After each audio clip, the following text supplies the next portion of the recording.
Estamos en vivo, bienvenidas, bienvenidos a todos. Estamos conectados en el Facebook de la Alianza Francesa y del IFEA. Bienvenidas, bienvenidos a todo el mundo que nos ve a través de las redes sociales.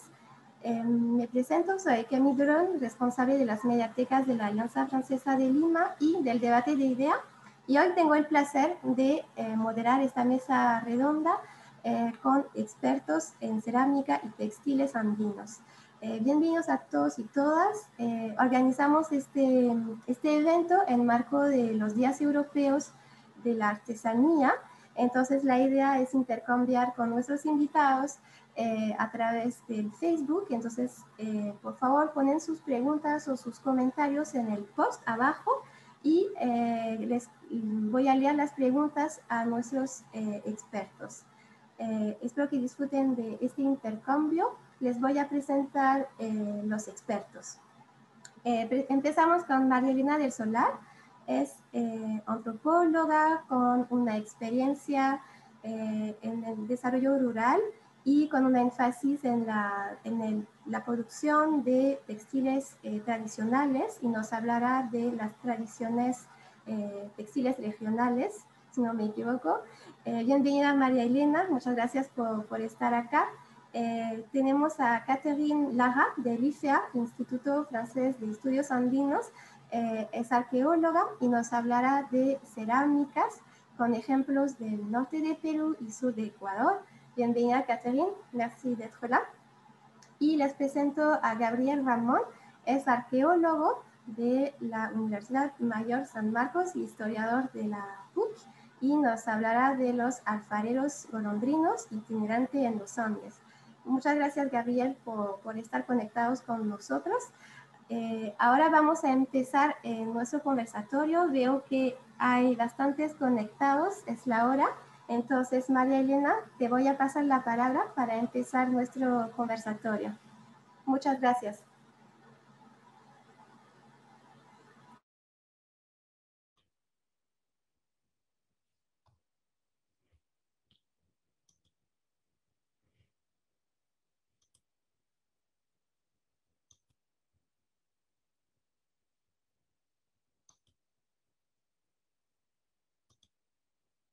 Ok, ¿estamos?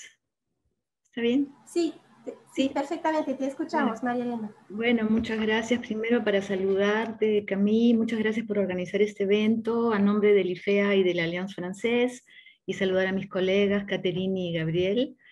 Y bueno, empiezo. Entender lo que hay detrás de los textiles, eso es lo que quisiera compartir con ustedes hoy. Para ello considero necesario detenernos a examinar no exclusivamente al producto concluido, sino preguntarnos cómo se producen, de qué procesos estamos hablando, de dónde sale esa maravillosa diversidad, qué lógicas intervienen, cómo se construyen las tradiciones textiles. Entonces, pongo a su consideración un conjunto de ideas que surgen de una observación de campo larga. Es un proceso en curso y intentaré sintetizarla para ustedes. Unas pequeñas líneas como marco y de ahí paso a las imágenes. Producir tejidos consiste en manejar determinadas estrategias de comunicación que se van a materializar en productos que transmiten información e ideas de manera artística, a la vez que construyen un significado cultural que va a representar un territorio.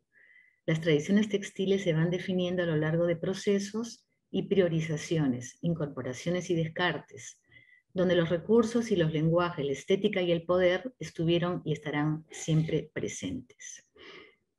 Para explicar los textiles es importante acercarse a los contextos, a los espacios de circulación, desde las materias primas a la movilidad de las comunidades tejedoras y a sus relaciones sociales, a su entramado con otras actividades económicas necesarias para su subsistencia, sin perder de vista que además de fuente de ingresos, los tejidos cargan una función simbólica construida históricamente y constituyen siempre un medio para la representación de identidades en espacios de contacto. Vamos a acercarnos en una síntesis gráfica a lo que estoy planteando. Empezamos con los recursos. Bueno, históricamente los primeros recursos que se conocen son los recursos de fibras vegetales. Los hilos para el tejido se van a producir de acuerdo a la materia prima que produce el grupo o a la cual le es posible acceder mediante intercambios o compra con comunidades productoras, configurando sistemas de redes económicas que vinculan a comunidades hasta épocas actuales. Acá tenemos la chambira para la zona de la Amazonía, tenemos la furcrea andina en Tupicocha, en la Sierra de Lima, entre muchas otras, por supuesto, que no puedo presentar ahora. Tenemos el algodón nativo, por supuesto, que es la fibra más conocida. Acá la vemos cómo se desarrolla en 3 espacios distintos. En una chacra en Panao, Huánuco, zona cálida, en el Alto Purús, Amazonía Central, y en Morrope, algodón país, de varios colores, ¿no?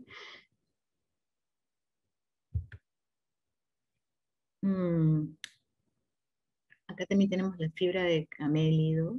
No alcancé a poner la foto de los ovinos, pero todos los conocen. Y la importancia también de los hilos sintéticos, ¿no? Que han tenido una amplia difusión desde las primeras décadas del siglo XX. Y fueron muy bien aceptados por comunidades tejedoras desde el inicio. Tienen un brillo, una ligereza, y abrigan también. Y son muchas veces preferidos para la vestimenta en mercados para uso local, ¿no? Además abaratan los costos de producción. En las técnicas de tejido, vamos a señalar las técnicas fundantes en este momento, ¿no? Tenemos el anilla, o sea, de un solo elemento y un conjunto de elementos que van hacia una misma dirección. El anillado doble, que está a la izquierda, producido con fibra de cabuya, y el trenzado para las guaracas en lana de camélido, específicamente de Arequipa. Después tenemos técnicas con 1 o 2 elementos o grupos de elementos y que van en 2 direcciones. Una dirección es la trama horizontal y la otra es la urdimbre que va en vertical. Vemos abajo dos gráficos que están ilustrando un tejido en cara de trama, que es la técnica de tapiz, y un tejido con cara de urdimbre, que es en este caso una técnica de urdimbres complementarias de la Sierra Sur de Cusco. Hay muchísimos más, pero en esta presentación es realmente imposible, ¿no? Entonces, las 2 grandes tradiciones de tejido que están presentes hoy en nuestro territorio son el telar de origen prehispánico y el telar de pedal que fue traído por los españoles. Estos 2 tipos de telares presentan además 2 lógicas de tejido muy diferentes. Este último hoy en día perfectamente está integrado a los usos del saber andino para producir prendas estandarizadas y de características estructurales diferentes a las del telar andino. Aquí vemos a la señora Laura Sánchez de Tacabamba con el telar de Calwa. Vemos abajo en Ayaviri Puno al telar de estacas, que se llama Pampa Aguay, y a la derecha al telar de pedal español de amplia difusión hoy día, ¿no? Aquí me faltó una foto, disculpen. Acá tenemos algunas variables. Tenemos el telar digamos, de cuerpo, porque no tiene ningún instrumento al lado derecho para trabajar los golon en Cusco, que son los adornos de las polleras, y abajo un telar de tipo diagonal que se usa en la selva. Generalmente se pone dentro de las casas y está sostenido por estacas, ¿no? Aquí vemos, quisiera que aprecien las características fundamentales de un tejido en el telar de cintura, ¿no? Nos permite obtener un paño de 4 orillos perfectamente acabado sin necesidad de cortes. Las dimensiones de largo y ancho están previstas al momento de preparar la ordimbre, o sea, antes de iniciar el tejido. El formato final será siempre en forma cuadrangular, más o menos alargado. Las piezas de mayor dimensión están formadas por 2 paños unidos al medio. A diferencia de esto, el telar de pedal, o sea, el de tipo español, va a tener siempre una urdimbre continua y un peine fijo, lo cual no va a permitir prendas completas, sino prendas confeccionadas post-telar, con corte de urdimbre, lo que se llama corte y confección. Este hermoso telar es de Choquecancha, de Cusco, ¿no? Aquí tenemos una muestra de los dos sistemas, el sistema de diseño en las urdimbres y el sistema de diseño en las tramas. O sea, a la izquierda tenemos un trabajo de Huarochirí en un telar de pedal, donde están trabajando la técnica de tapiz con el diseño directamente en la trama. En el lado derecho, la técnica más tradicional, un telar de Cusco en Choquecancha, en donde la señora trabaja en la urdimbre. El diseño está en la urdimbre y la trama está escondida. Acá tenemos un caso, vamos a pasar a algunos casos que vamos a repasar rápidamente, ¿no? En este caso, a mí me resultó muy interesante porque existe con mucha fuerza en Huánuco, en las provincias de Huánuco y Pachitea. Es una tradición de largo tiempo y curiosamente no tienen la materia prima ellos.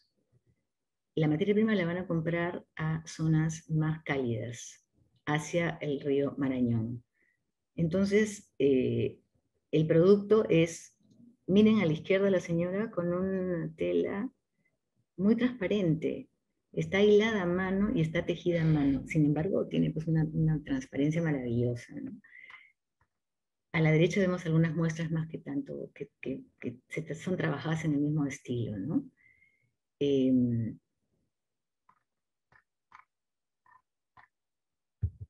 Aquí tenemos lo más interesante en este caso, que es el tipo de tradición que se ha mantenido en el tiempo desde la época prácticamente de la colonia. Ahí están los dibujos de Huamán Pom en el centro y vemos el detalle del uso que le dan las señoras a estos tejidos. A la izquierda, un tocado para cubrirse del sol, a la izquierda para llevar dos tipos de atados para carga. Y están exactamente representados en los dibujos de Huamán Poma que estoy poniendo en la zona superior, ¿no? Todo es en algodón, utilizan la pushka, utilizan el telar de cintura, y es una tela llana que no tiene ningún tipo de decoración. Es muy probable que por eso no se haya introducido en este mercado más tipo sur con colores y diseños mucho más elaborados, ¿no? En este caso es una prenda llana, sencilla, pero de gran valor, ¿no? Aquí tenemos otras dos maneras de usarlo que son actuales. La señora a la izquierda con la manta amarrada en el pecho, tal cual lo vemos en los dibujos de Huamán Poma, y a la izquierda ese diseño tan reproducido de la niña que está cosechando flores para teñidos naturales, y tiene la manta amarrada, como ven a la señora Cristina, en la cintura. Y se hace una bolsa atrás, y allí es que guardan todos los materiales.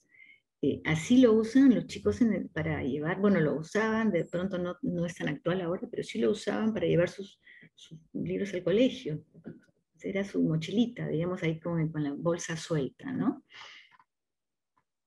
Ahora pasamos a otra zona, una tradición un poco más abierta, porque lo anterior está bastante encerrado en la zona de Huánuco que he mencionado. En este caso, las alfombras.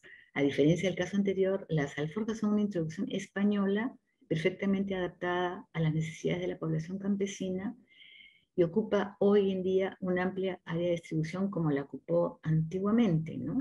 Que fue el territorio de la antigua diócesis de Trujillo bajo la orden del obispo Martínez de Compañón a fines del 18, que incluía Piura, Lambayeque, La Libertad y hasta Chachapoyas, que es el área donde hasta la fecha se siguen usando de una manera muy activa y muy viva, ¿no es cierto?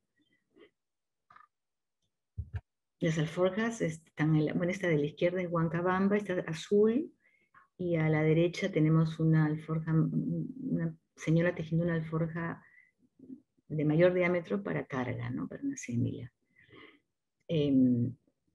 Las alforjas están elaboradas en telar de cintura, su estructura corresponde al patrón andino de 4 orillos, Se elabora con telar de cintura de origen prehispánico y alcanza un formato elongado que se pliega sobre sí mismo en los extremos.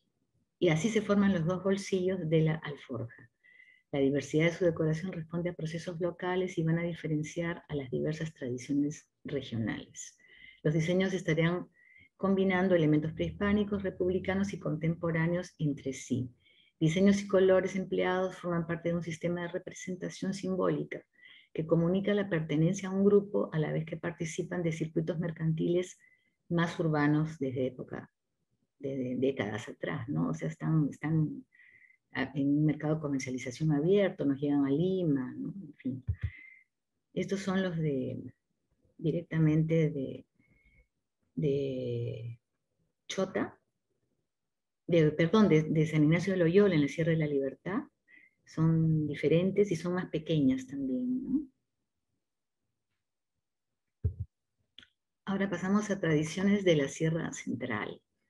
Esto es bien interesante porque es un patrón que relaciona tejidos producidos en la mayoría de los centros poblados y comunidades campesinas que están ubicados a lo largo de la carretera de penetración. O sea, la tradición es larga, desde Huancavelica, pasando por Huancayo hasta Junín.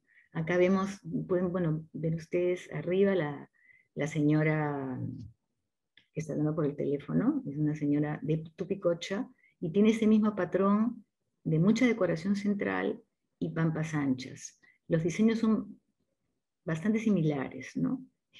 Una simbología geométrica. Abajo tenemos a Huancavelica y a la derecha mantas de Huancayo. En este caso, bueno, son zonas de altura o de valle intermedio, como lo que es Huancayo, pero la necesidad de abrigo es bien fuerte en la zona, entonces acá no entra el material sintético, salvo en los dibujos, en el color, pero el resto de la manta es toda de alpaca, por lo general, o en ovino, ¿no? Ahora vamos a pasar a la Amazonía, para ir viendo por zonas, ¿no? Digamos, en la Amazonía podemos identificar, creo que claramente, la chambira hacia el norte y el algodón nativo hacia el centro y sur. Entonces, la tradición del tejido chambira se mantiene perfectamente activa en la Amazonía Norte.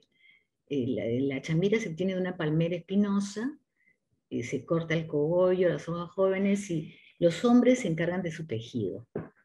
Cosa que es bien interesante porque generalmente son las mujeres que están dedicadas a este tema, ¿no? En la pieza de la izquierda es un wampach, una bolsa de técnica anillado hecha por el pueblo Aguajún. Y las dos de la derecha son hechas por mujeres. Un brazalete matsé con la técnica de sarga, que es una técnica también de textilería, y una bolsa ticuna que tiene un anillado cruzado. Ahora pasamos al tema del algodón. Esta es una zona muy querida por mí porque hice un trabajo de campo amplio. Es como a la altura de Pucallpa, pero hacia la frontera brasileña, Amazonía Centro-Sur. Son conocidos como los Cachinahuá. Así se los considera en los documentos oficiales, pero ellos así mismos se denominan Junicuín. Están en el río Purús, y el patrón decorativo, como ustedes pueden ver, es esencialmente gráfico y forma parte de la propia estructura textil, a diferencia de los shipibo que vamos a ver en un momentito, que es más bien pintado, ¿no? El mundo que los rodea está representado simbólicamente en la iconografía textil. Las figuras geométricas muestran formas que las maestras tejedoras, que felizmente hay en abundancia, reconocen como, por ejemplo, cabeza de culebra. En el caso de la pieza que está a la izquierda, ese rombo, ¿no? Este rombo como que representa un poco la cabeza de la culebra. Espalda de mantona, la mantona es la culebra también. Cola de lagarto, costado de boa, también de árbol de lupuna. La pieza central, el morral central es este árbol de lupuna.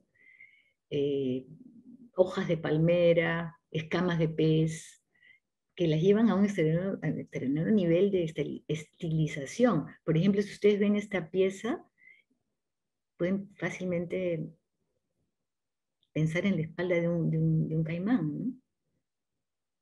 Y tiene una textura también muy interesante, con un algodón de distintos grosores.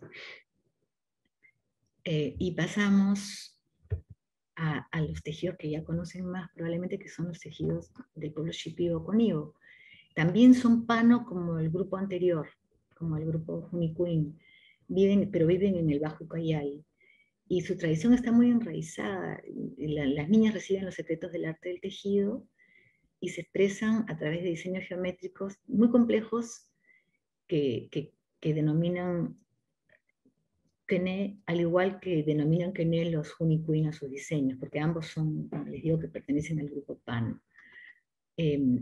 En el proceso de inserción al mercado, las tejedoras Shipibo han resuelto problemas de producción y ya no hacen la tela con algodón de sus chacras y tejido a mano, sino compran una tela de tocuyo que es industrial, y esto no ha bajado ni ha mermado en nada la calidad de las representaciones bellas del Quené y la simbología que se hereda de familia en familia, que representan también aparecen estos diseños en los sueños y en los trances a partir de la ingesta de la ayahuasca, ¿no?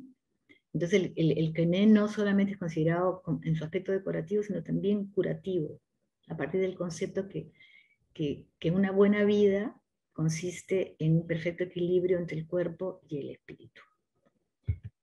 Volvemos a la Sierra de Lima. Acá tenemos tradiciones regionales. A mí me parecen impresionantemente interesantes porque es la Sierra de Lima, o sea, está aquí nomás, tan cerca y tan desconocida. Y es un crisol de tradiciones que subsisten de manera como particular en todas las comunidades de provincias vecinas y con materiales muy variados. Por ejemplo, tenemos arriba a la izquierda, ¿no? esta bolsa tejida de casca, de este material de maguey o champacara, como le dicen ellos, con técnica de anillado, con hilos que tiñen con anilinas. Ya se ha perdido casi por completo la técnica del teñido con fibras vegetales, con tintes vegetales. A la derecha tenemos una faja de cintura de tupe, que es la Sierra Cañete. No se ve muy bien acá, pero es realmente con una iconografía maravillosa, geométrica, que está en uso, muy fina, un gran trabajo. En San Lorenzo de Quinti tenemos tejidos en cara de urdimbre, como vemos a la señora que está separando las urdimbres para trabajar, y en material sintético. Son materiales que no desmerecen para nada las habilidades, el lenguaje, las representaciones y la identificación que tienen con sus trabajos, ¿no? A la derecha, de una señora de San Damián que está usando un hilo de oveja, hilado de oveja. O sea, los 4 hilados representados acá son totalmente diferentes, por lo tanto, eso es lo interesante. Estamos hablando de la Sierra de Lima y de un conglomerado de expresiones totalmente distintas, ¿no? Y las técnicas son, a ver, tejido llano, urdimbres complementarias, tapiz, anillado doble. Entonces, es una maravilla la persistencia realmente, ¿no?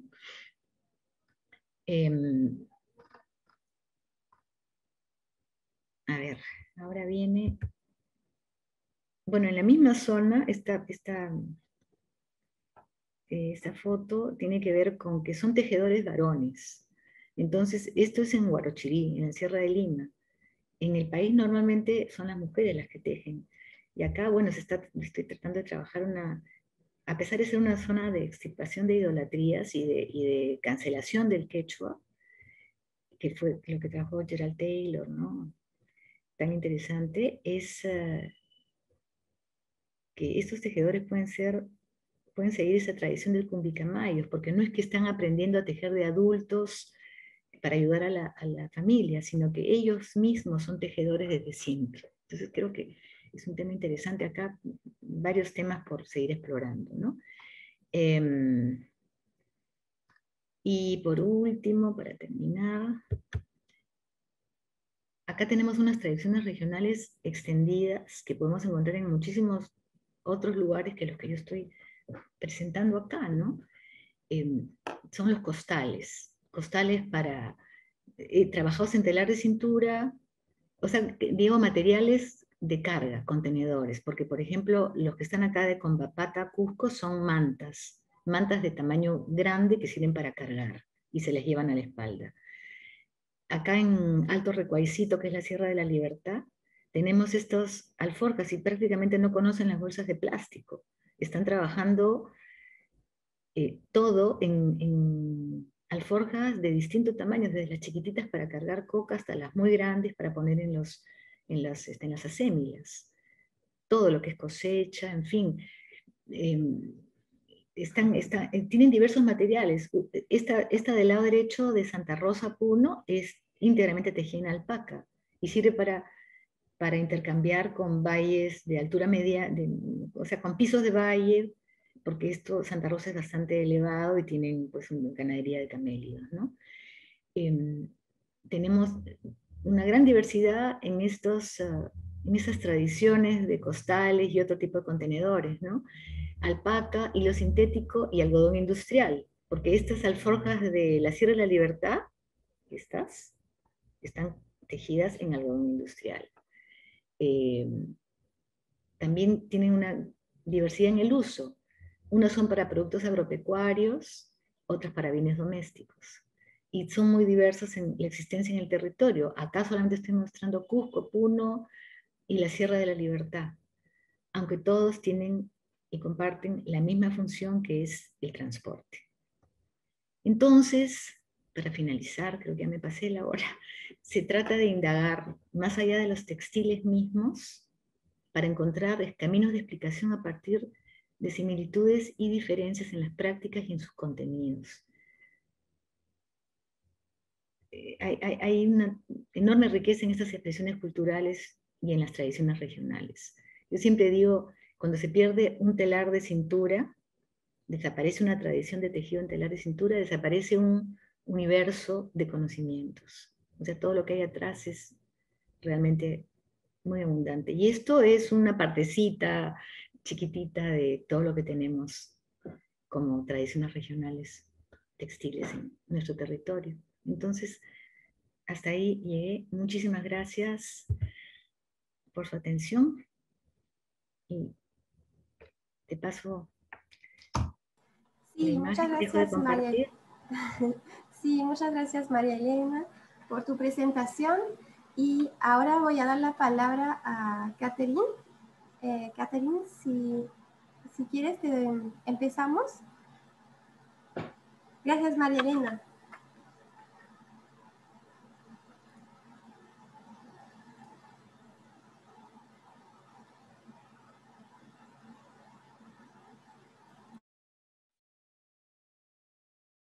¿Ahí se ve bien?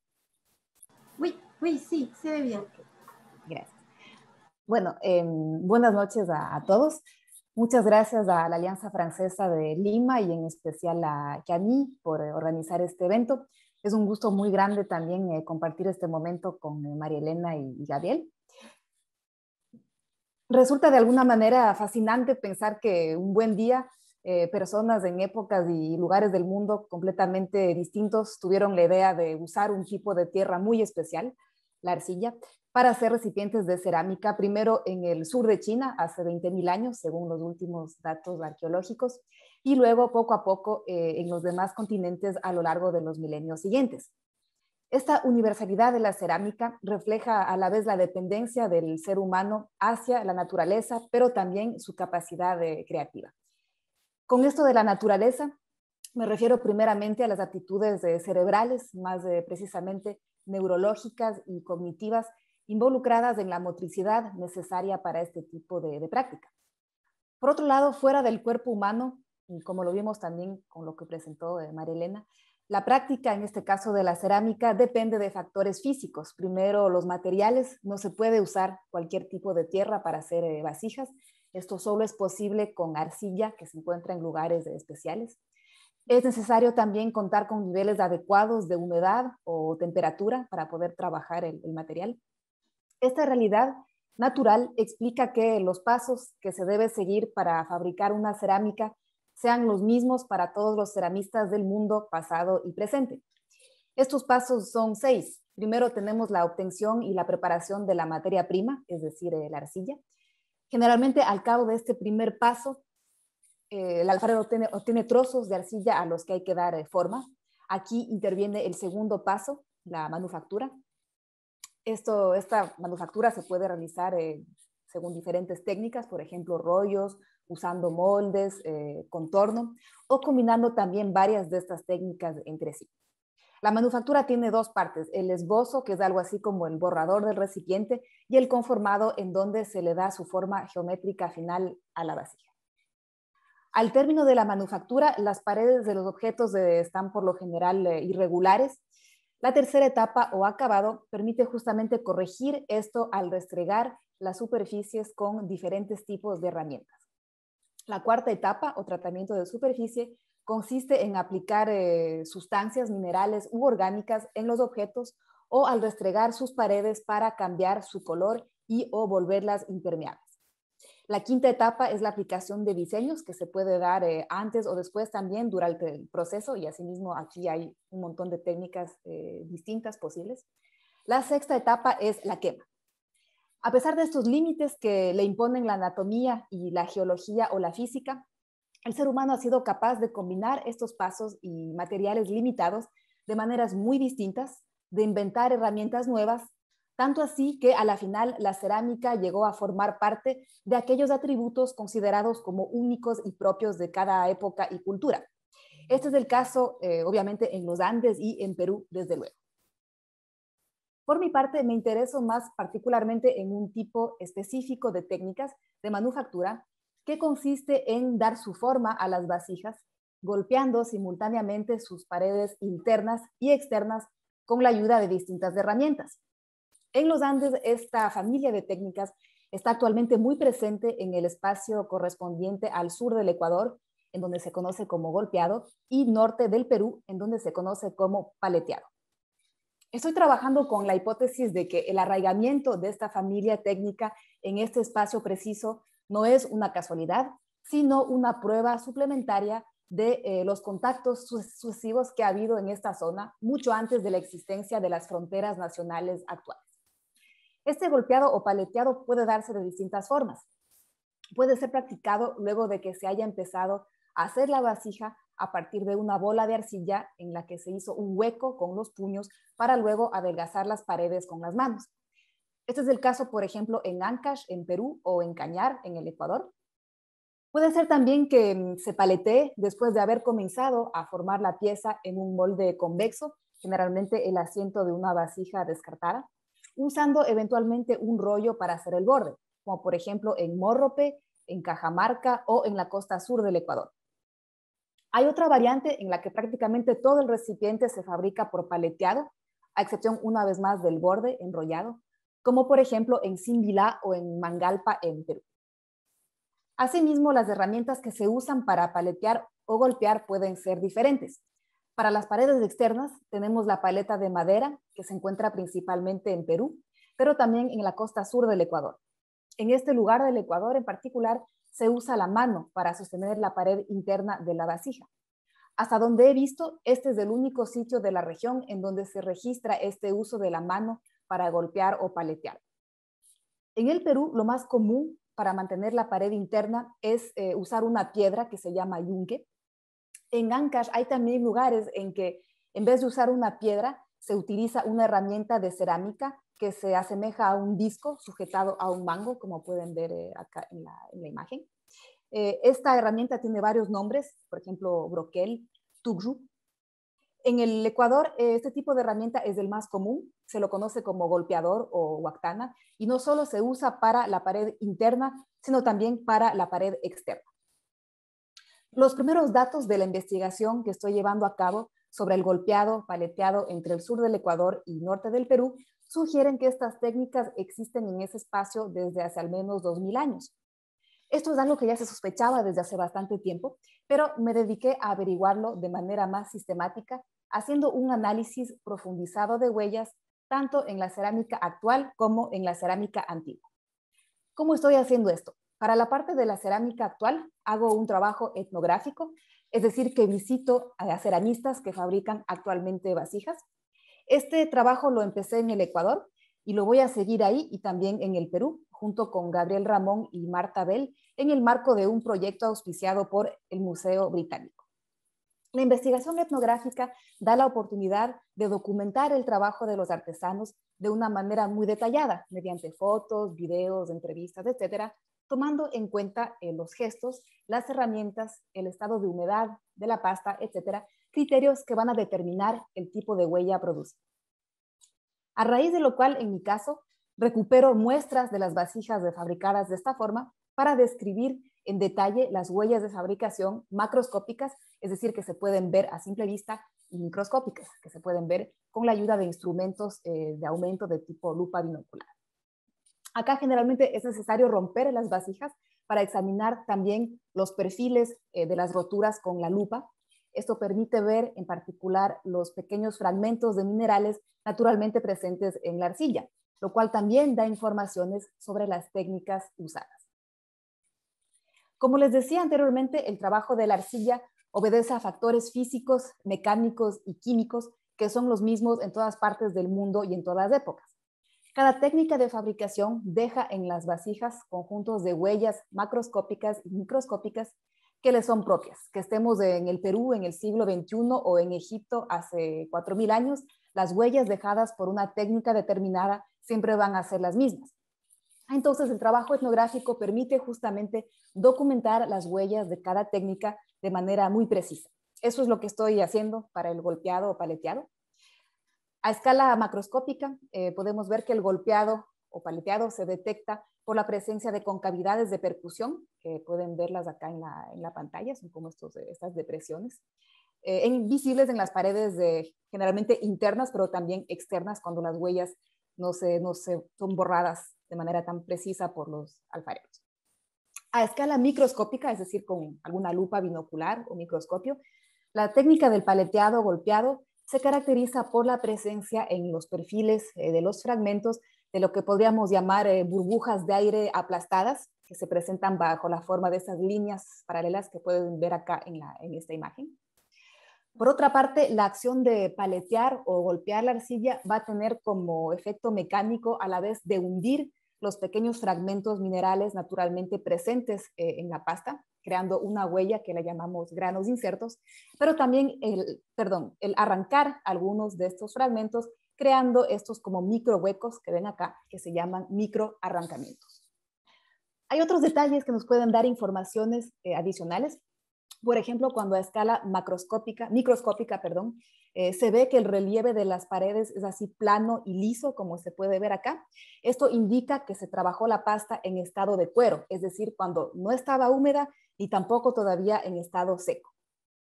Por otra parte, la presencia de estas mini crestas que ven acá o acumulaciones de arcilla indica que la herramienta que se usó para golpear o paletear estaba mojada. Hay que señalar que, tomadas de manera independiente, cada una de estas huellas puede corresponder a diferentes técnicas. Sin embargo, la combinación de estas huellas es la que permite identificar, en este caso, al golpeado, paleteado y diferenciarlo de otros tipos de técnicas. Resulta que esta combinación de huellas que les acabo de comentar la encuentro pues en material arqueológico proveniente del sur del Ecuador y norte del Perú. Les voy a comentar un poco más acerca de estos materiales que comencé a ver en Perú. Vienen de dos lugares, el desierto de Sechura en un caso y el valle de Lambayeque en el otro. La muestra del desierto de Sechura viene más precisamente de dos sitios que se llaman Huaca Grande y Huaca Amarilla en el sector de Nunura. Este material fue excavado recientemente en el marco del proyecto dirigido por Nicolás Llopteac, Belkis Gutiérrez y Segundo Vázquez. El sector parece corresponder a lo que fue un asentamiento de pescadores y agricultores. Cuenta con arquitectura en piedra y también con lo que se podría prácticamente considerar como una necrópolis de fetos y neonatos única en su categoría dentro del área andina. La muestra de cerámica paleteada que se encontró aquí proviene esencialmente de lo que eran casas y tumbas justamente. Este material fue fechado entre 600 y 1300 después de Cristo. La cerámica paleteada representa aproximadamente el 95% de material excavado en Honduras, es decir, que era realmente la mayoría del tipo cerámico que se utilizaba aquí. El otro material arqueológico paleteado que estoy trabajando viene de la cuenca media y baja del Valle de Lambayeque, más exactamente de los sitios de Santa Rosa de Pucallá y El Chorro, excavados por Edgar Bracamonte y su equipo. En el estado actual de las investigaciones, se considera básicamente que Santa Rosa es un sitio sagrado, ceremonial, también un cementerio para personajes de élite, y El Chorro un cementerio también. Esos lugares han sido ocupados desde épocas de muy antiguas, pero la cerámica paleteada aparece de manera más tardía, en el periodo Chimú principalmente. Tanto en estos sitios de Lambayeque como en los de Sechura, se observa que esta cerámica paleteada era usada principalmente para cocinar y o almacenar comidas o bebidas. La mayoría presenta de hecho estas huellas negras que pueden ver aquí, que indica un paso de estos recipientes por fogones, mientras que dentro de algunas vasijas se han encontrado restos de comida a escala macroscópica o microscópica, como huesos de pescado, maíz, yuca, frijol, etc. Sin lugar a dudas, puede llamar la atención que las técnicas del golpeado, paleteado, se hayan mantenido durante tanto tiempo, desde las épocas precolombinas de estos materiales arqueológicos hasta la actualidad, sobre todo tomando en cuenta todos los eventos históricos que sucedieron de por medio. En realidad, los estudios llevados a cabo desde la antropología de las técnicas y la arqueología proponen explicaciones a estos fenómenos milenarios de subsistencia de tradiciones técnicas. Estos estudios destacan, asimismo, que por lo general los ceramistas tienden a formar grupos. Los miembros de estos grupos están unidos entre sí por lazos de diferentes tipos. Puede ser, por ejemplo, que comparten todos la misma religión, el mismo idioma y o que pertenecen a la misma etnia o a la misma categoría de género. Resulta que los alfareros unidos de esta forma en estos grupos tienden a compartir también las mismas maneras de hacer vasijas. Cuando alguien dentro del grupo quiere o debe aprender a hacer cerámica, por lo general niños, adolescentes o recién casados, necesita un tutor, porque como les decía al comienzo, este tipo de práctica está supeditado a habilidades cognitivas y motrices que es necesario forjar. Generalmente este tutor es escogido dentro del mismo grupo del aprendiz, lo cual contribuye a perpetuar las técnicas tradicionales dentro del mismo grupo. Obviamente hay cosas que pueden cambiar, por ejemplo, si de repente se pone de moda un diseño nuevo o una herramienta nueva. Pero las partes más difíciles del proceso de fabricación de las vasijas, como por ejemplo las técnicas de manufactura, cambian mucho más lentamente o al cabo de mucho más tiempo, varios milenios, por ejemplo, en este caso. Esto no significa, desde luego, que las personas de los lugares en donde se usan estas técnicas milenarias no han cambiado. Más bien, considerar los aspectos que han cambiado y aquellos que permanecen nos permiten tener una mejor idea en todo caso, del palimpsesto que compone la identidad de un grupo. Para terminar, es ciertamente emocionante de alguna manera pensar que hasta el día de hoy podemos admirar gestos transmitidos de generación en generación desde hace 2000 años. De cierta forma, entristece a sí mismo ver que estas prácticas están desapareciendo paulatinamente, lo cual se entiende también cuando se comparte un poco el día a día de los alfareros. El oficio es muy duro y los beneficios obtenidos al final del día son generalmente mínimos en proporción a los esfuerzos desplegados. En realidad, la mayoría de compradores también desconoce todo el trabajo que hay detrás de una vasija. Van a negociar porque les parece que pagar 15 soles o $5 por una olla es demasiado. Me ha pasado algunas veces de que luego de presentaciones como estas, haya personas que me digan, wow, nunca hubiera imaginado que era tanto trabajo hacer una olla. Pensaba que era solo de coger tierra, medio hacer una bolita, poner en el horno y listo. Frente a esta realidad, se entiende que los jóvenes de esas comunidades busquen otros oficios mejor remunerados y valorados. Esto es mejores condiciones de vida, simplemente. Desde hace ya algunas décadas, varias entidades públicas y privadas tratan de ayudar a los alfareros para que sus tradiciones no desaparezcan y que puedan seguir viviendo de ellas. Los resultados varían, depende de los casos. Quizás a veces, sin duda, con buenas intenciones, se busque mucho replicar ideas o técnicas venidas de afuera, antes de escuchar primero a los alfareros y llegar a ellos con acciones que surjan de sus propias visiones. Quisiera aprovechar este espacio para llamar la atención del público sobre estas realidades sobre las cuales se puede conversar y reflexionar mucho. Muchas gracias por su atención.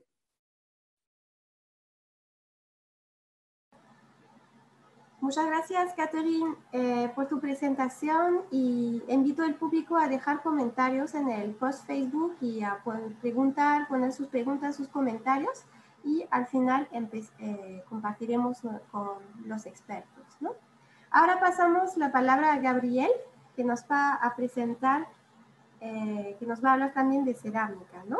Gabriel, te escuchamos. Sí, ¿se ve mi slide?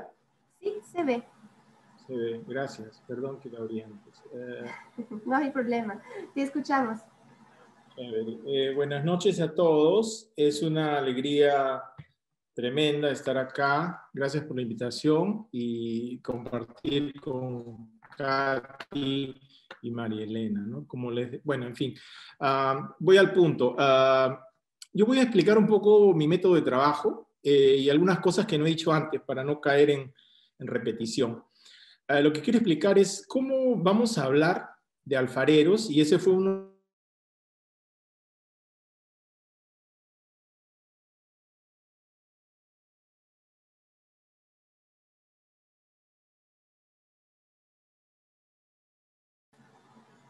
Gabriel, ¿estás con nosotros? Porque no te puedo escuchar.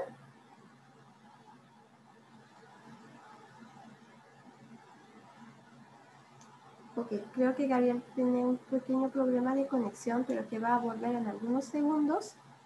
De todas maneras, aprovecho este tiempo para invitar al público a poner comentarios y preguntas otra vez en el Facebook, porque es un espacio realmente de debate e intercambios de ideas.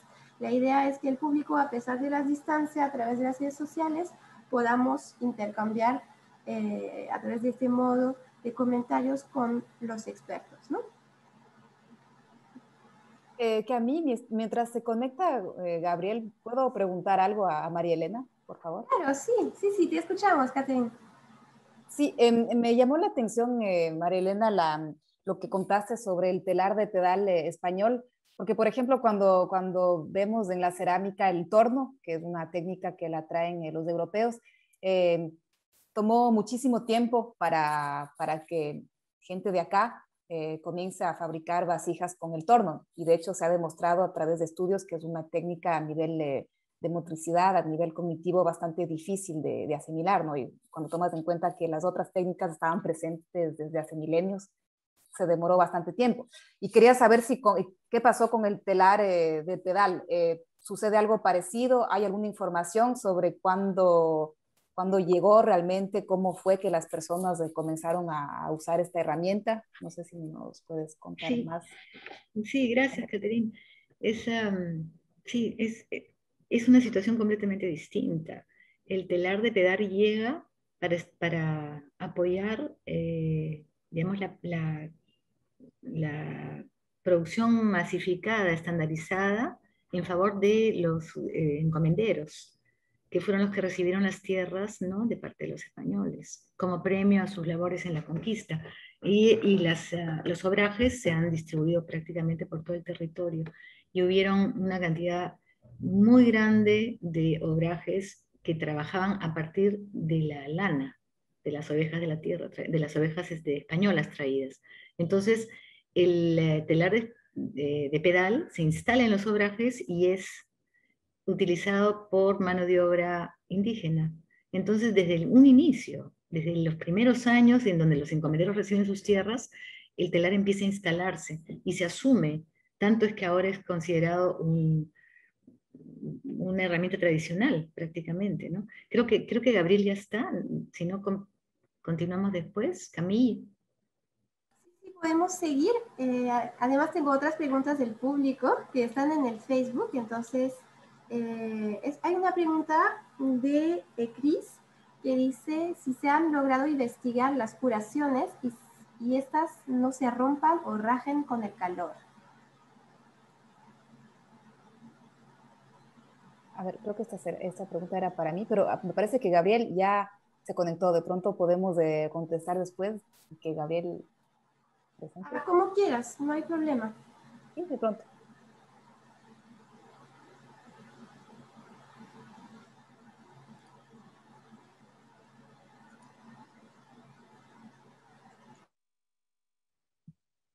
Gabriel, te doy la palabra entonces, si has vuelto con nosotros. Sí, disculpe. No hay problema.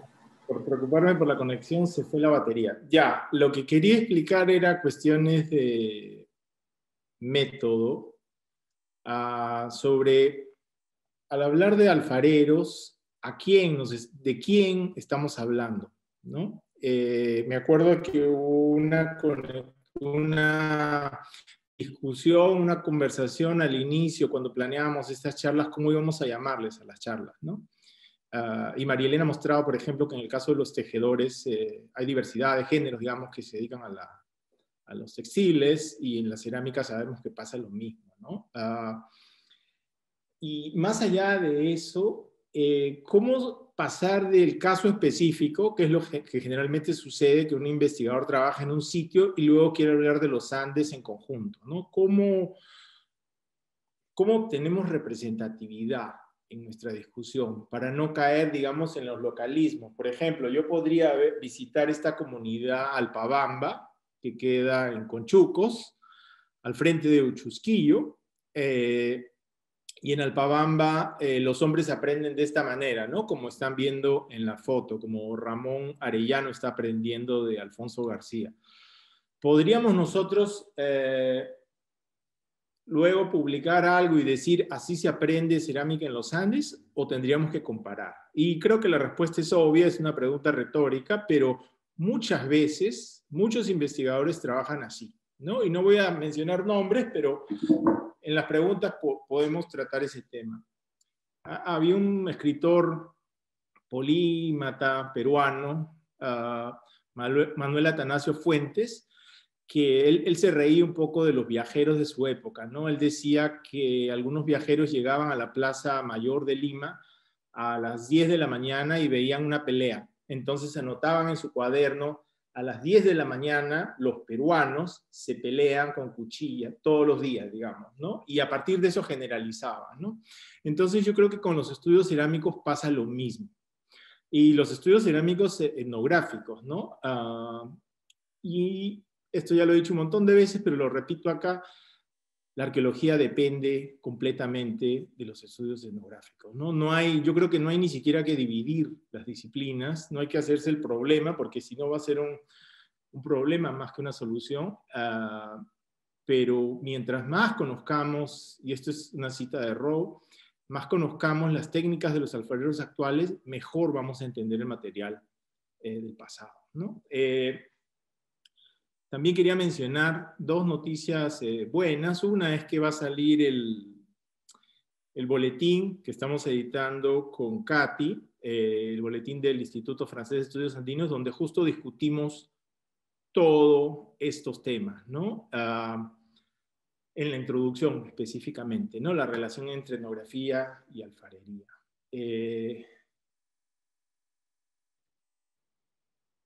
Ya, entonces, ¿cómo hacemos para comparar?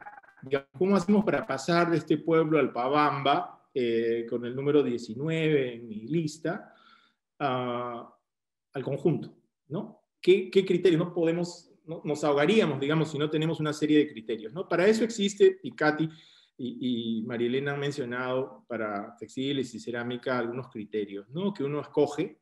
En cerámica y en lítico se llama la cadena operativa, ¿no? Y también las formas de distribución. Y a partir de eso podemos hacer cuadros enormes comparando, ¿no? Eso se ha hecho desde siempre, básicamente, desde siempre que se quiere comparar rasgos.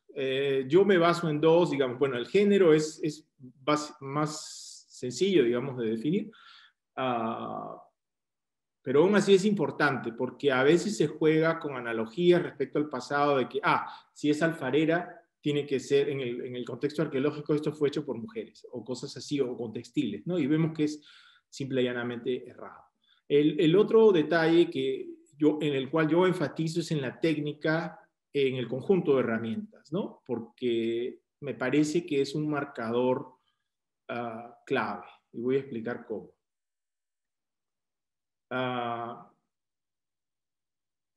Antes de ir a la explicación técnica, quería mencionar una cuestión. Para poder comparar, necesitamos inventarios. O sea, necesitamos una idea operativa, una hipótesis sobre el todo. En el caso de los Andes peruanos, trabajamos con costa y sierra, básicamente, ¿no? Los estudios sobre alfarería amazónica son otro mundo, a pesar de que no deberían serlo. Pero tenemos que trabajar en relación a un todo. En el caso peruano, este todo es difícil de decir que existe, ¿ya? Son un montón de razones, eso también lo podemos discutir en las preguntas, si existen. Una de ellas es el nulo apoyo del Estado a estas investigaciones. O sea, son investigaciones como las que criticaba Manuel Atanasio Fuentes. Son episódicas, esporádicas, en el mal sentido folclóricas, ¿no? Es decir, se trabaja con un pueblo y luego ese pueblo representa a todos los alfareros peruanos, sin ver variabilidad, diferencia, etcétera, ¿no? Felizmente, sí existen trabajos referenciales sobre lo que podríamos hacer, digamos, en el caso peruano. Dos famosísimos son estos dos para Papúa Nueva Guinea, o para Papúa Nueva Guinea y Guatemala. El de Papúa Nueva Guinea es anterior, pero ha tenido un montón de reediciones. Y en América Andina, digamos en los Andes, para Bolivia existe el Manual de Sapiencia, Macedo y Viaña del año 97, y para Ecuador el trabajo de Elena Schoman, ¿no? Lo bueno de estos trabajos es que tratan de hacer inventarios. Y entonces a partir de eso uno ya puede jugar más seguro con los casos individuales, ¿no? Para el caso peruano y boliviano hay también la tesis fantástica de Bill Siller, ¿no? Él compara los casos cusqueños con el oeste de Bolivia. Pero todavía está en pendiente, digamos, el inventario para poder hablar con seguridad de qué está pasando en el Perú. Yo dediqué mi tesis de doctorado al norte peruano y he visitado más o menos 50 pueblos con alfareros, ¿no? Pero mandarse, digamos, de ahí, de esos casos, a generalizar sobre todo el Perú, también hay un salto, ¿no? Entonces yo decía que, ¿qué hacer con estas? Luego que uno establece sus pequeños catálogos, digamos, de técnicas, de formas de hacer vasijas, centrándose en el conjunto de herramientas, ¿qué se puede hacer? Se pueden encontrar tendencias. Para el caso de la alfarería andina, como resultado de mi tesis, publicamos un artículo con Marta Bell donde hablábamos de 3 tendencias, o reglas de pulgar, sería la mala traducción del inglés, ¿no? Que son cosas que vemos en el campo. La primera es, en cada uno de estos pueblos, que estoy señalando con números acá en el cuadro, hay una técnica específica. En cada uno de estos pueblos, toda la gente usa la misma técnica. Hay excepciones también, pero digamos, vayamos por las tendencias, ¿no? Cada una de estas técnicas se vincula con un conjunto de herramientas. Entonces, si tú ves el conjunto de herramientas, puedes identificar al pueblo. Ya, esa es una meta casi utópica que tengo, de algún día poder identificar cada pueblo por sus herramientas, ¿no? Mientras tanto, he tomado fotos de todos los conjuntos de herramientas que he podido, ¿no? Y felizmente la colaboración con Katy creo que nos va a llevar a otros niveles, ¿no? Porque, por ejemplo, ella hablaba de la cuestión de las huellas. También se podría vincular herramientas con huellas, ¿no? Y jugar así en pared, ¿no? Para la India, por ejemplo, hay catálogos enormes desde los años 60 de todo esto. En el caso peruano, un poco que se avanzó en la época del gobierno militar y antes con Sabogal Vice, pero después se perdió. Quería mencionar esto para que no suene como una búsqueda solo, digamos, de los interesados en las ollas de barro, en la alfarería, sino algo que está en el horizonte, ¿no? Este es a mi padre, Leo, le gustaba oír huaynos, no sabía cantar, bailaba mal, pero recordaba a qué pueblo, a qué comunidad, a qué valle pertenecía tal o cual canto. Es decir, hay la posibilidad técnica de identificar cada pueblo, ¿no? Esa es como una meta general. Y acá hay otra observación de la misma novela que muchos de ustedes ya sabrán de cuál se trata. Este es Ernesto hablando sobre su padre, que su padre era mi tocayo. El artista comenzó a tocar un huayno, no era de ritmo abanquino puro, yo lo reconocí, era de Ayacucho o de Huancavelica, pero algo del estilo de la Purímac había en la cadencia del huayno, etcétera, etcétera, etcétera, ¿no? Imagínense que se pudiera hacer eso con las ollas. Yo creo que se puede hacer eso con la alfarería, ¿no? Pero ya di las razones por las cuales no se hacen en Perú. Ese es Los Ríos Profundos, un clásico de José María Arguedas, ¿no? Entonces, en este mundo ideal podríamos hacer este tipo de ejercicios, ¿no? Mostrar herramientas de algún pueblo perdido por los Andes, por usar una metáfora ridícula, pero muy usada, y decirle a las personas que lo identifiquen, ¿no? Probablemente todos los habitantes del propio pueblo lo identifiquen, un par de académicos, ¿no? Pero en general esto va a resultar un lenguaje desconocido para la mayoría. Mientras que en arqueología esto sería una herramienta fantástica, ¿no? Para poder discutir. Este conjunto de herramientas es de San Bartolomé de los Olleros, y cuando escuchaba a María Elena pensaba, porque ella habló de la técnica de la caigua. Esta es una caigua y es una especie de híbrido, o sea, se usa para la alfarería en este pueblo donde las alfareras son mujeres. Esto era solo porque siempre cuando doy charlas me piden después de dónde sacar las referencias, etc. Hay dos referencias que yo recomiendo.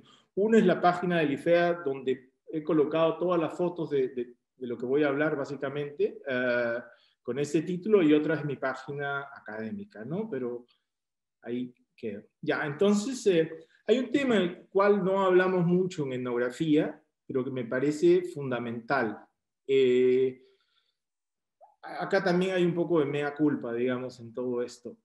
Pero he podido observar que, sincerándonos sobre estos temas, podemos ver un poco cómo está funcionando incluso la cuestión de los descubrimientos en nuestra disciplina. Voy a leer el texto y después explico qué es lo que quiero decir. Usted te irás, pues, a tu casa te irás y te olvidarás de nosotros. Así estarás visitando todos los pueblos para que le cuenten cómo vive el campesino, y después se olvidará de nuestra pobreza. Así ha sido siempre, pero un día de estos diferente van a ser las cosas. Nosotros iremos a las ciudades como perros, andaremos olisqueando, entonces les haremos preguntas y apuntaremos en nuestros cuadernos. Así haremos, nos iremos a nuestras chacras y de ahí leeremos lo que hemos escrito y nos olvidaremos de ustedes. Este es un texto que aparece en el artículo Mancayuta, el que hace las ollas, etc., escrito por Nicolás Matayoshi en la famosa revista Kamakmaki, ¿no? Publicada, y el ejemplar me lo regaló Pedro González, ¿no? ¿Qué es lo importante de este texto? Yo creo que este texto es incómodo, ¿ya? Nos cuestiona como investigadores, pero también nos habla de una distancia y de toda una serie de problemas.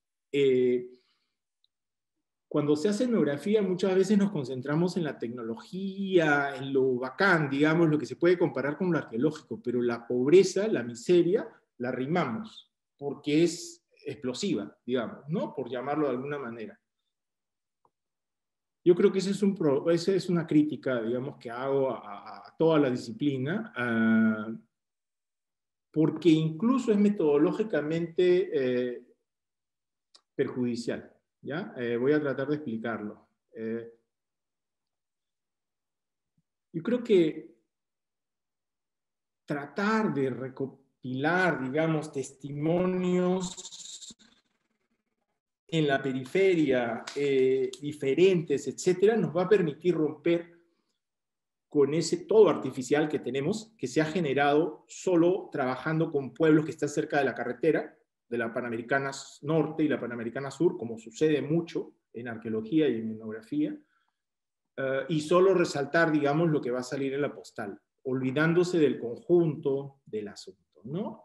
Y para eso ya hay bibliografía, digamos. Prácticamente desde los años 70 se ha hecho etnografía fantástica en el Perú, ¿no? Y este es, yo diría, creo que el ejemplo supremo de los autores de la famosa autobiografía de Gregorio Condori Mamani, que tienen este otro libro que es mucho menos conocido, pero que es una joya, ¿no? Viene en quechua y en castellano. Y en la página 230, si no me equivoco, ellos hablan de alfareros que se mueven para producir. Yo creo que no puedo resumir el libro ni las motivaciones que llevaron al libro, pero es bien interesante, ¿no? Porque Carmen Escalante y el recientemente fallecido Ricardo Valderrama, cusqueños, viajaron a Purímac a enseñar, ¿no? Entonces, como maestros de escuela, pudieron empaparse de esa realidad. Y probablemente si no hubieran vivido todo ese tiempo, no hubieran podido ver este detalle, ¿no? Que he marcado acá, que no voy a leer, pero se trata de alfareros que van desde la Puna a la Quebrada, o sea, a la Quechua, a hacer sus ollas con sus propios materiales, ¿no? Entonces yo creo, y eso lo podríamos discutir, también hay una conexión entre política y qué cosa vas a retratar en el mundo etnográfico y en el pasado precolonial. No están separadas, digamos, ¿no? No hay ciencia séptica, según mi punto de vista, ¿no? Eso también lo podemos discutir. Bueno, por testimonios como los de Lucico, que es un nombre ficticio, digamos, que le dieron Escalante y Valderrama, pude escribir el libro que escribí el 2013, ¿no?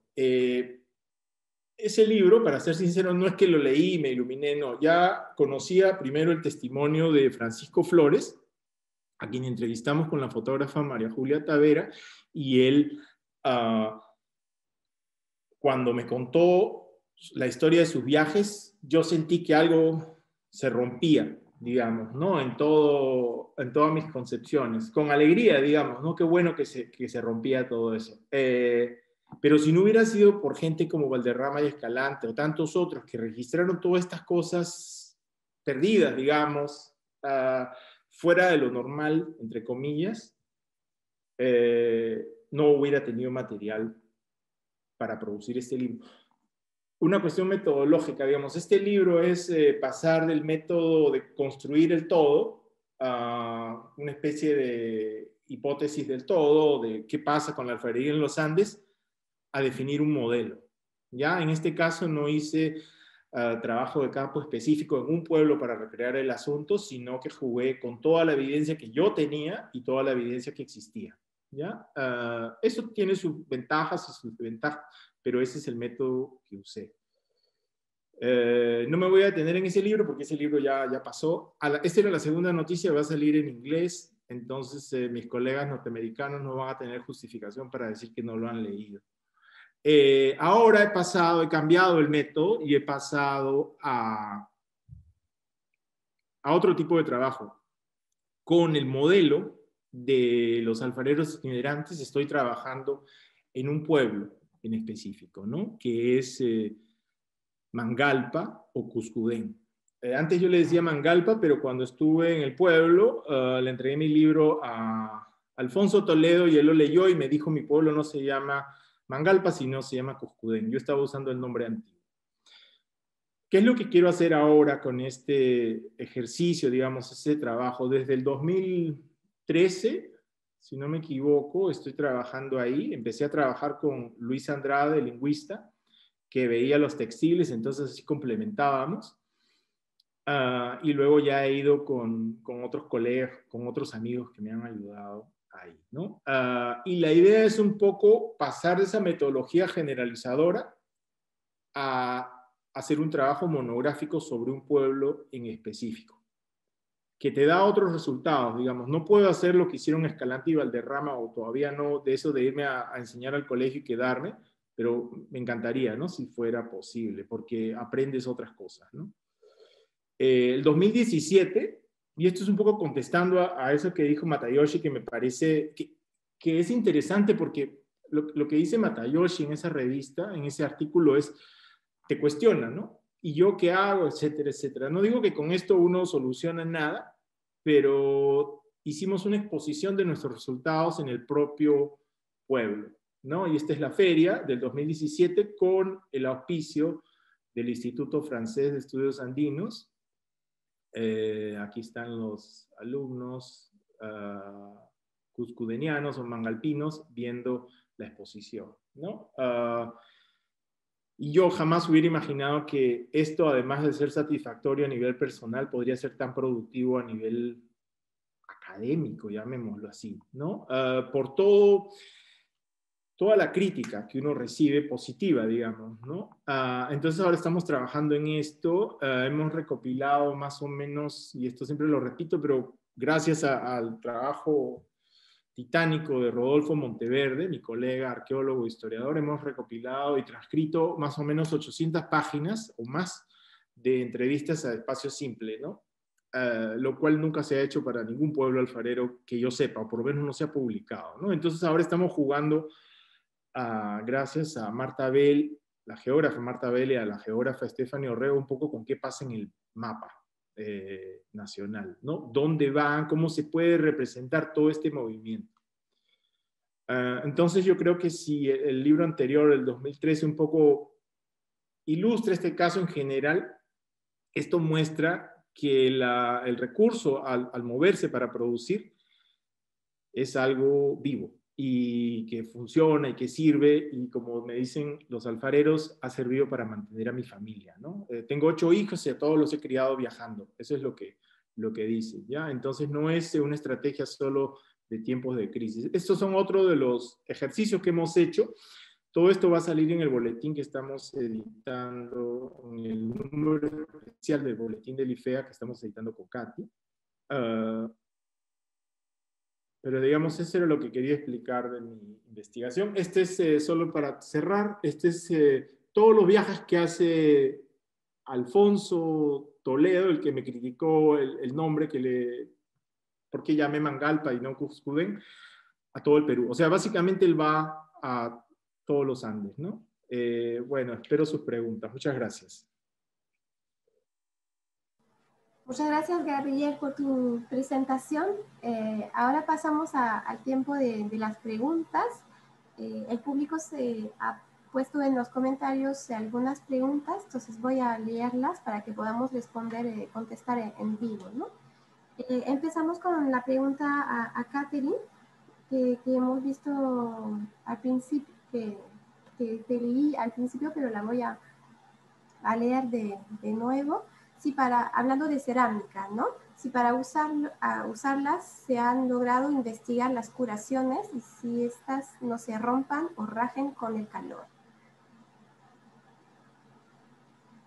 La verdad, no estoy segura de haber entendido bien la pregunta. Bueno, definitivamente el tema de la cocción, de la quema, es un tema bastante delicado en la cerámica. Inclusive los alfareros más expertos siempre tienen ese temor de que las vasijas se rompan, ¿no? durante la quema. Entonces, si se ha logrado investigar esto, realmente es muy difícil porque, bueno, ahora yo misma estoy siguiendo un taller de cerámica y resulta que la más mínima burbuja de aire que entra a la pasta mientras uno está haciendo el recipiente por cualquier motivo, por accidente, puede hacer que durante la quema la vasija explote, ¿no? Entonces nadie está a salvo realmente de ese tipo de accidentes. Entonces es bastante complicado, y eso, como de la experiencia que tengo, por más experto que sea el alfarero, siempre es un tema de preocupación, ¿no? Entonces, bueno, no sé si logre responder la pregunta. El tema de las curaciones no entiendo bien. No sé si será la reparación de las vasijas. Bueno, podemos decir a la persona que nos contestas en los comentarios y después seguimos a contestar, ¿no? Ok, muchas gracias, Catherine. Tengo una pregunta para María Elena. Una persona te preguntó si si en el Perú habrá sido similar el hecho de que en el territorio del altiplano los telares hispanos fueron incorporados por los hombres y recién a partir de la segunda mitad del siglo XX son utilizados por las mujeres. A ver, gracias por la pregunta, Camille. La verdad, de mi experiencia, no solamente para Puno, sino para otras zonas del país, yo veo que los telares de pedal mayormente son utilizados por hombres, más bien. Y tradicionalmente, ¿no es cierto? Porque el hombre fue el que participó del tema de los obrajes. Entonces esa tradición se ha ido continuando, se ha ido manteniendo. Y la mujer tuvo un nivel de especialización que ya venía desde la época prehispánica con el telar de cintura, el telar de estacas, ¿no? Entonces, esa novedad de la mujer tejedora, o sea, digamos que no podemos hablar de líneas rectas que dividan una tecnología de la otra, considerando el tema, el enfoque género.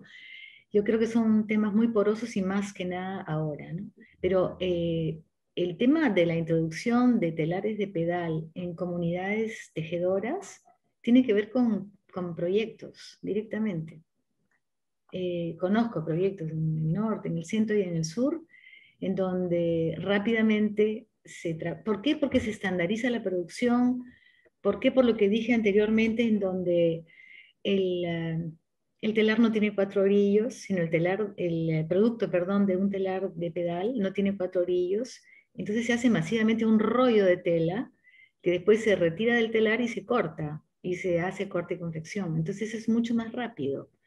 Entonces, esa introducción la veo como introducida por proyectos de desarrollo, por programas del Estado que buscan incentivar, por supuesto, la mejora de las familias, ¿no? Los ingresos económicos alternativos. Y no siempre son exitosos, ¿no? Estas propuestas. Lo cual, dicho esto, lo cual no significa que existan mujeres que he conocido que han aprendido a trabajar el telar del pedal con sus papás. Entonces se han convertido en aportadoras, digamos, a la economía familiar, tejiendo metros de bayeta, de cordellates, para confección. Y me parece muy bien, ¿no? Entonces no hay una línea muy clara, pero un poco es lo que pienso. ¿Sí está claro? Está claro, muchas gracias María Elena. Seguimos con otra pregunta a Catherine. Tenemos un público que quiere saber si los mochicas utilizaron la técnica del paleteado, si no me equivoco. Gracias, Camila. Bueno, en realidad el tema del paleteado en el Perú es un tema que todavía tiene que ser mayormente investigado, pero de lo que se sabe del momento, los mochicas no eran los principales portadores de esta técnica. Los principales portadores del paleteado parecen haber sido hipotéticamente 2 grupos lingüísticos llamados Tayanes y Sechura, que vivían entre la zona del Valle de Piura y del desierto de Sechura, es decir, un poco más al norte, digamos, de las áreas centrales del territorio mochica. Y las primeras fechas, la primera fecha por carbono 14 que tenemos de momento de material paleteado, corresponde justamente a estos sitios de Huaca Grande y Huaca Amarilla que les estaba comentando, y nos llevan a 630 más o menos después de Cristo, es decir, ya hacia el final de lo que sería la época mochica. De hecho, la cerámica paleteada en el Perú realmente se expande de manera bastante importante a partir de la época siguiente, Sicán Lambayeque. Esto de momento lo que se puede decir desde la arqueología, pero como siempre, como todo en arqueología, todo está supeditado a descubrimientos de mayores. Y bueno, ojalá en los próximos años se pueda decir más sobre esta técnica. Gracias, Catherine, para esta respuesta. Ahora tengo una pregunta para Gabriel. Gabriel, ¿cuál es la razón de la elección de esa zona en particular que mencionaste durante tu presentación? ¿Por qué este lugar de estudio? Muchas gracias por la pregunta. Lo que pasa es que luego que mapeamos, digamos, todos los pueblos desde Santo Domingo de los Olleros hasta San Bartolomé de los Olleros, donde encontré mayor evidencia de alfareros itinerantes fue en Mangalpa, ¿no? Yo no lo había visitado, pero por los trabajos del profesor Villegas y algunos otros reportes, me di cuenta que ese era el epicentro, ¿no? Y acertamos, digamos, en la hipótesis, porque cuando fuimos, todo el mundo estaba viajando, ¿no? Entonces es una maravilla en términos de, si quieres documentar, ese es el caso, por lo menos de los conocidos, donde hay más evidencia. Por eso hemos podido hacer tantas entrevistas, ¿no? En otros pueblos, por ejemplo en Pariahuanca, donde mostré a Francisco Flores, sí hay la estrategia del golondrinaje, de salir a producir, pero por lo menos ahora ya no es tan común como en el caso de Cuscudén, Mangalpa, ¿no? Gracias por la pregunta. Tengo otra pregunta para saber si hay alfareras golondrinas mujeres que viajan largas distancias como los señores de Cuscudén. Ya.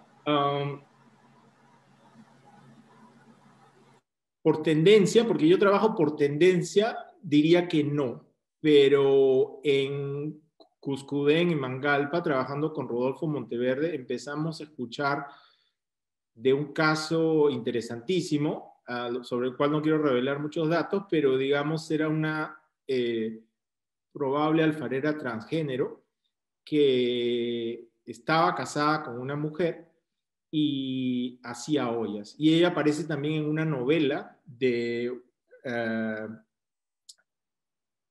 Miguel Ángel Arribas Plata, Miguel Arribas Plata, como un personaje, ¿no? Entonces es alguien de la ficción que también existe y que todavía hay que estudiar. Pero yo entiendo la pregunta porque, claro, encargarse de los hijos y salir de viaje debe ser un poco más complicado. Entonces, como hipótesis para buscar, yo creo que sí, lo más normal es que sean, y lo que dicen los datos es que sean hombres los que viajan a producir, y no mujeres. Y se dice que ahora los alfareros viajan por los Andes acompañados por camelidos, ahora, pero ¿cómo fue en el pasado? ¿Sabes? Ya. Sí, o sea, nadie sabe en realidad, pero uno hace hipótesis, ¿no?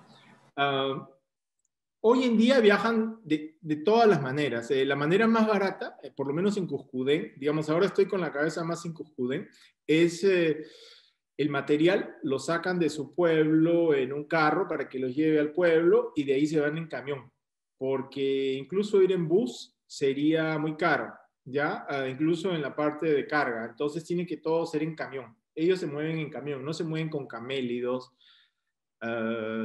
Ahora, por lo menos en Cuscudén, tal vez si todavía los pueblos donde Bill Siller encontró golondrinaje, digamos, alfareros itinerantes como Pumpurí, tal vez en ese caso podría decirse, pero por lo menos para Cuscudén y para Pariahuanca, no. En el caso de Pariahuanca, por ejemplo, el hijo de Francisco Flores era taxista, ¿no? Entonces, parte de su movimiento era en el carro de su hijo.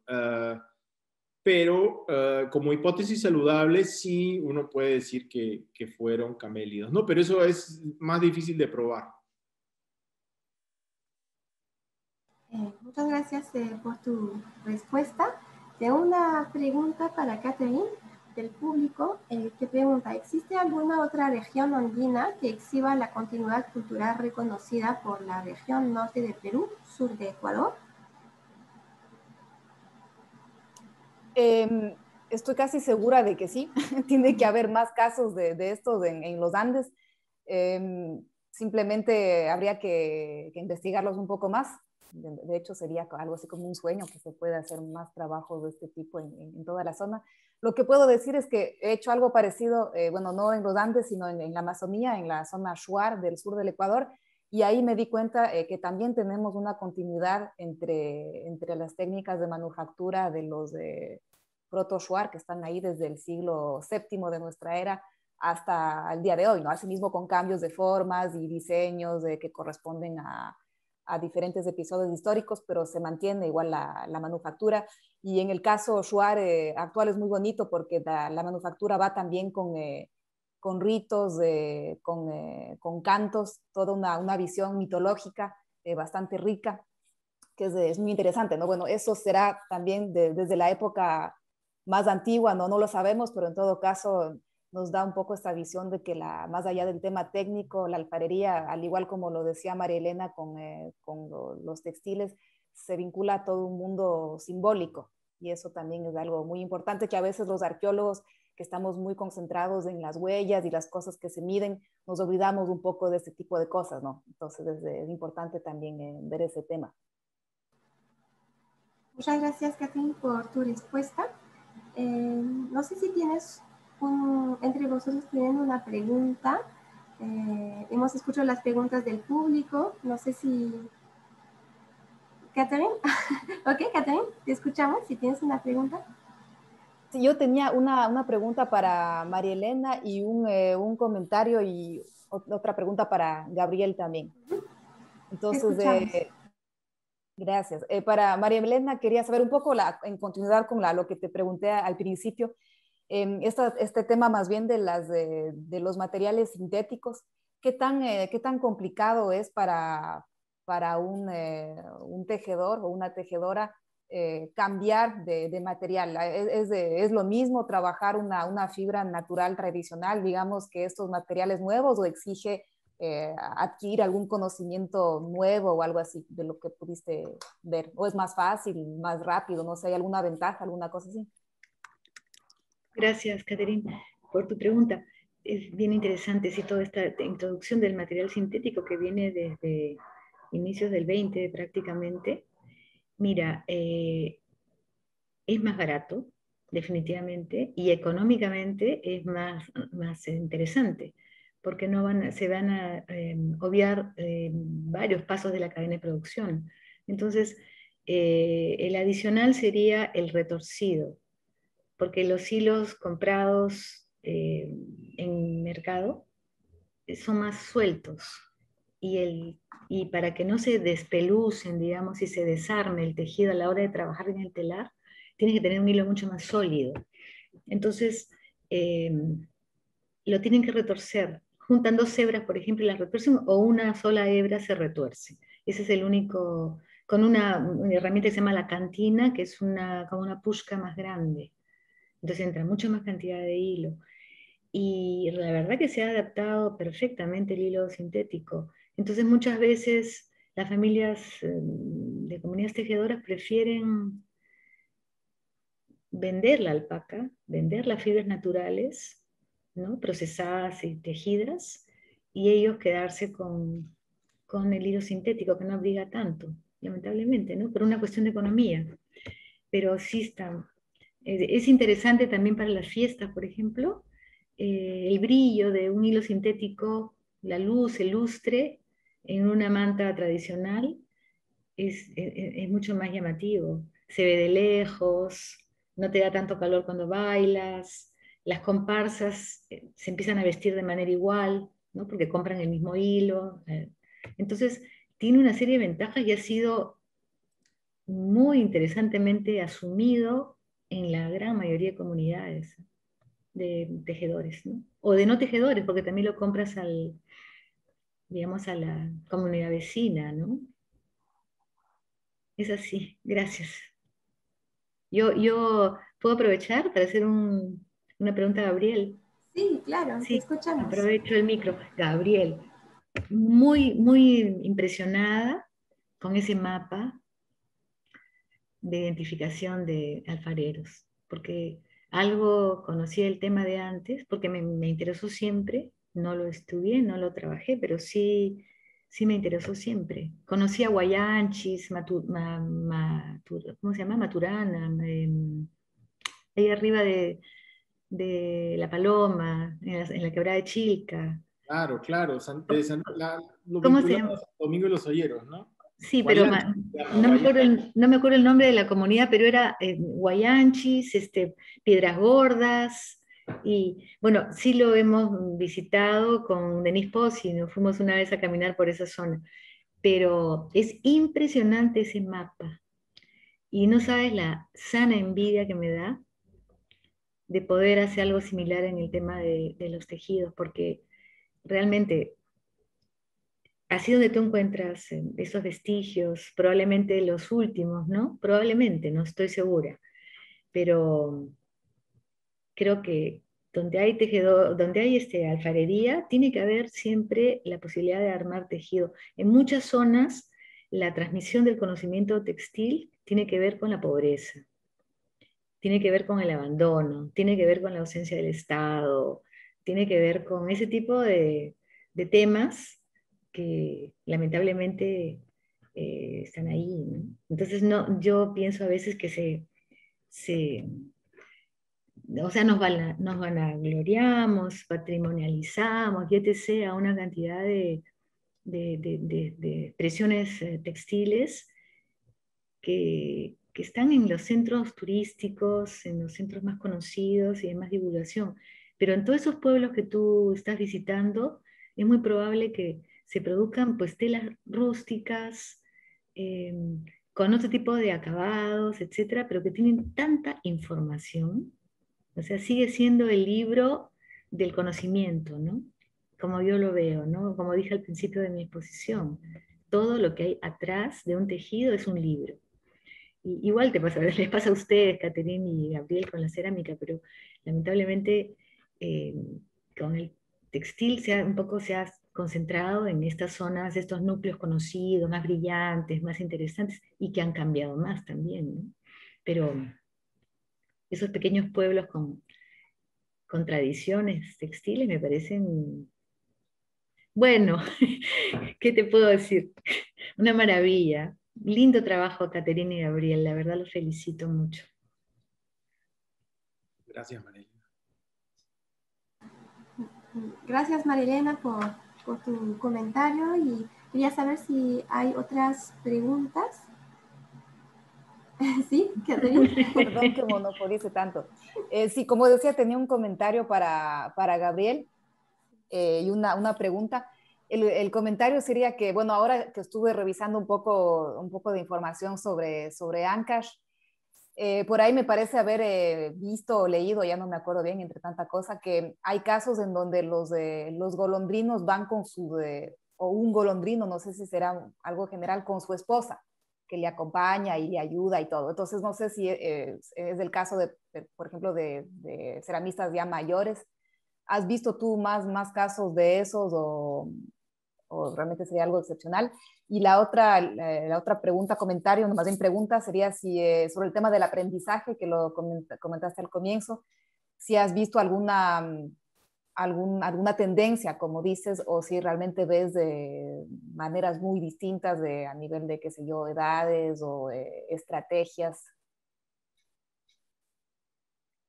Ya, gracias, Katy. Gracias, Marilena, por tus comentarios. Yo creo que la idea del mapa es fundamental en todos los materiales, ¿no? Y es como un sueño, ¿no? Ojalá algún día podamos, todavía vivos, tener todos esos mapas para jugar, ¿no? Ya, sí, o sea, se puede dar el caso de que el alfarero viaja con su esposa, pero digamos, creo que la pregunta era si había alfareras golondrinas, ¿no? Básicamente. Entonces, ese sería un caso un poco distinto, que por lo menos que yo recuerde ahorita, en el caso de Cujudén, no llamó mi atención como para decir, este es un posible patrón, pero es una bonita pregunta para hacer. Si habla del caso de Ancash, imagino que debe ser Pariahuanca, el artículo de Dona, ¿no? Pero claro, en Pariahuanca, o sea, en cada uno de los pueblos que todavía queda alguien vivo que fue itinerante, sería hacer entrevistas en profundidad, ¿no? Pero no es fácil. Sobre el aprendizaje, bueno, y en principio no hay que descartar nada. porque esa idea hipotética del todo, de lo normal, lo que ha hecho siempre es destruir lo diferente, ¿no? Y la idea es, en arqueología, etnografía, en la ciencia, rescatarlo todo, ¿no?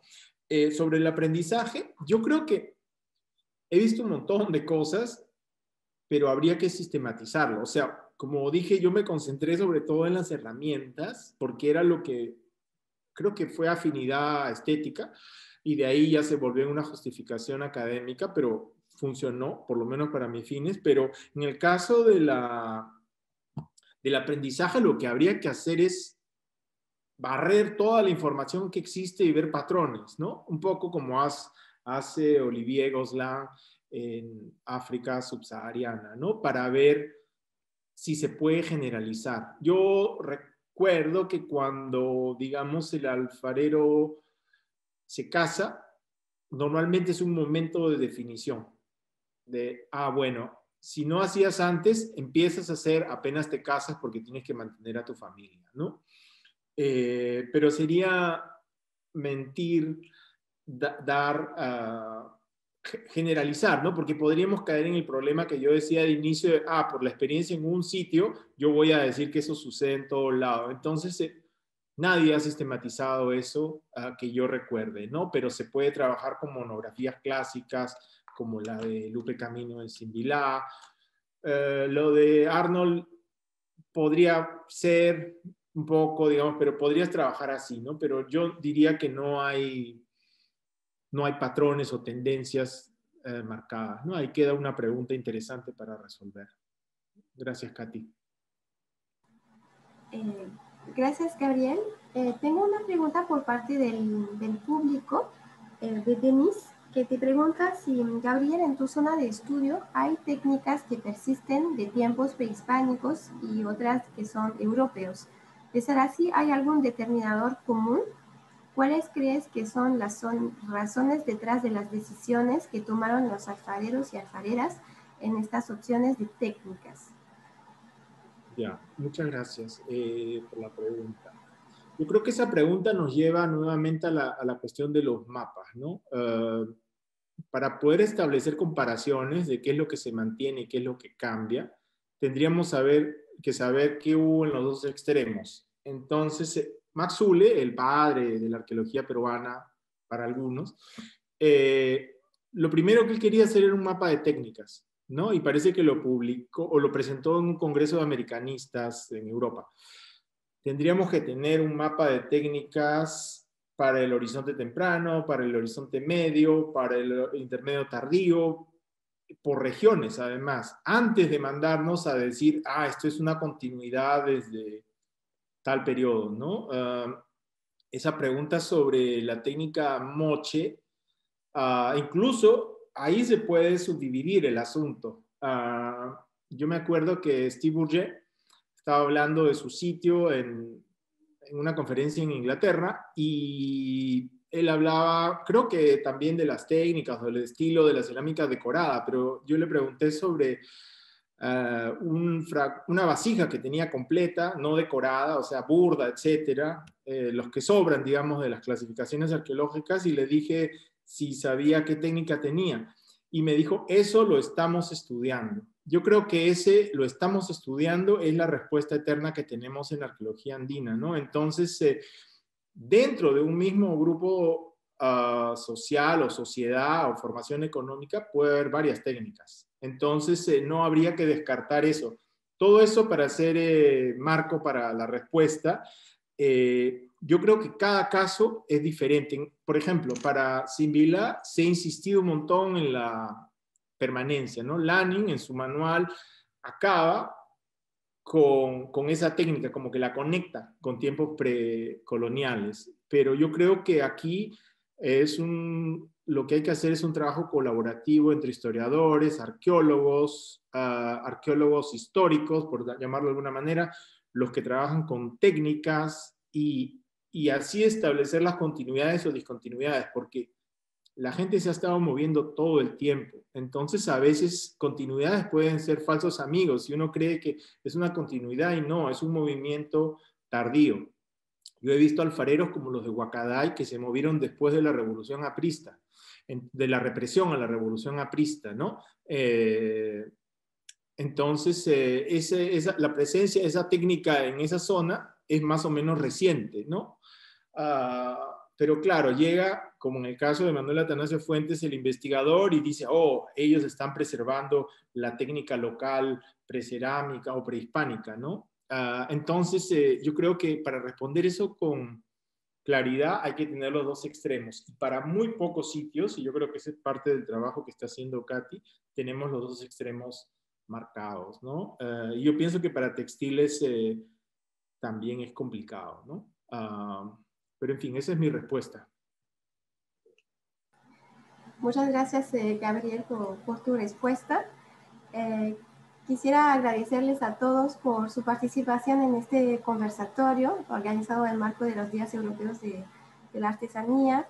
Gracias por aceptar la invitación y compartir con el público su trabajo, su experiencia y compartir sus testimonios, ¿no? de su trabajo. Muchas gracias al público también por estar conectados y debatir con nosotros. Nos vemos pronto. Muchas gracias a todos. Gracias. Gracias, nos vemos pronto. Gracias. Gracias, Caterín. Gracias, amigos. Hasta luego. Hasta luego, gracias.